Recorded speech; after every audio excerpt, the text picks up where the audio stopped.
अब बात करते हैं चेन्नई से आती एक खबर की। यहां पर नीट परीक्षा में सफल नहीं होने के बाद एक 19 साल के छात्र ने आत्महत्या कर ली और इसके बाद उसके 48 साल के पिता ने भी अपनी जान दे दी। पोस्टमार्टम में छात्र की आत्महत्या को लेकर रिपोर्ट आई जो ये कहती है died due to extreme pressure on wind pipe which resulted in choking. That's that. इतनी सी खबर है, लेकिन इस खबर के पीछे की खबर जो पोस्टमार्टम रिपोर्ट नहीं बताती, मतलब ये कि प्रेशर गर्दन के विंड पाइप पर नहीं था, बल्कि प्रेशर तो दिमाग पर था। प्रेशर था नीट की परीक्षा को पास करने का। जोगादेश्वरन जो कि 19 साल के थे, उन्होंने 2 बार नीट का एग्जाम दिया लेकिन सफल नहीं हो सके और फिर आत्महत्या कर ली। 48 साल के पिता सेल्वशेखर ने अपने जवान बेटे का शव देखा तो उन्होंने भी जान दे दी। ऐसी खबरें जब हमारे समाज में आम हो चुकी हैं, लेकिन अब हमें ऐसी खबरों को समझना होगा। अब हम जो बात आपसे कहने जा रहे हैं, शायद कुछ लोगों को ये बात अच्छी ना लगे, शायद कुछ माता पिताओं को मेरी बात बहुत बुरी लगे, लेकिन बीमारी दूर करने के लिए कई दफा कड़वी दवाई भी खानी पड़ती है। पढ़ाई लिखाई के सहारे कुछ बड़ा कर पाने का बोझ और ये समूची व्यवस्था बच्चों के लिए बेहद खतरनाक बनती जा रही है।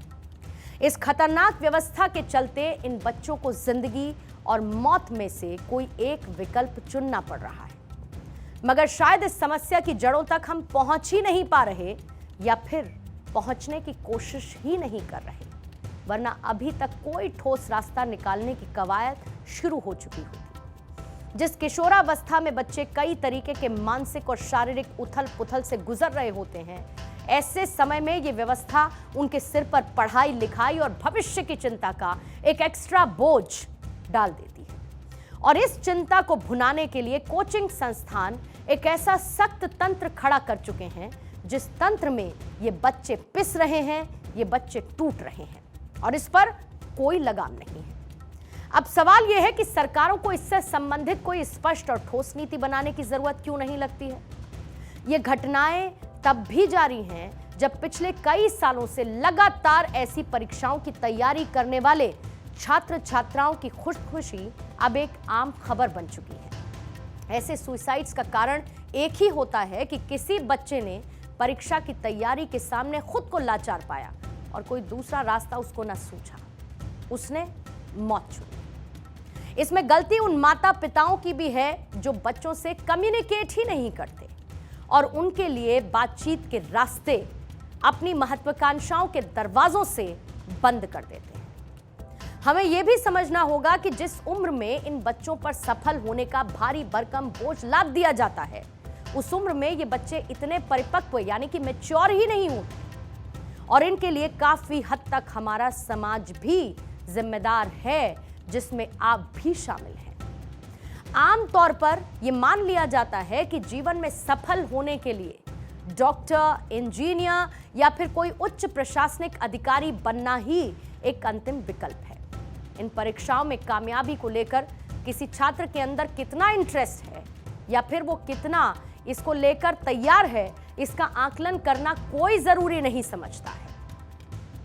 ये बिल्कुल सही है कि जैसे ही परीक्षाएं चालू होती हैं, छात्रों के ऊपर एक मनोवैज्ञानिक रूप से उनके ऊपर दबाव पड़ने लगता है और कई छात्र जो हैं वो तो ये सुसाइड की तरफ जाते हैं। लेकिन ये समस्या कोई नई नहीं है, हर समय की समस्या है। इसीलिए हमें इस समस्या से बच्चों को बचाने के लिए उनको तरह तरह से मानसिक रूप से तैयार करना पड़ता है और उनको जीवन में ये सबसे पहले समझाने की ज़रूरत है कि जीवन में सफलता और असफलता एक ही सिक्के के 2 पहलू हैं। यदि हम असफल होते हैं तो वो उसे असफलता के रूप में ना ले या अपने आप को ये ना समझें कि उनके जीवन की सारी राहें जो हैं वो वहाँ पे बंद हो गई। ऐसे में अगर बच्चे जीवन से हार जाते हैं तो इनकी जिम्मेदारी किस पर जाएगी। कई बार छात्र अपने माता पिता को ये बताने की कोशिश भी करते हैं कि उनसे नहीं हो पाएगा, वो नहीं कर पाएंगे, लेकिन उनके माता पिता तब ये सोचते हैं कि शायद उनका बच्चा बहाने कर रहा है।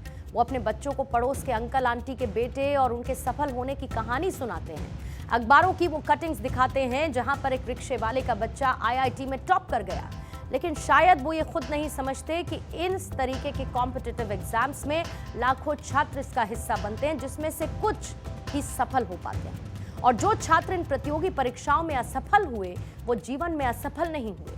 जिन लोगों ने आज तक दुनिया को बदलने में सबसे बड़ा योगदान दिया है वो कोई IIT, IIM या फिर नीट की परीक्षा पास करने वाले नहीं थे, बल्कि वो साधारण लोग थे।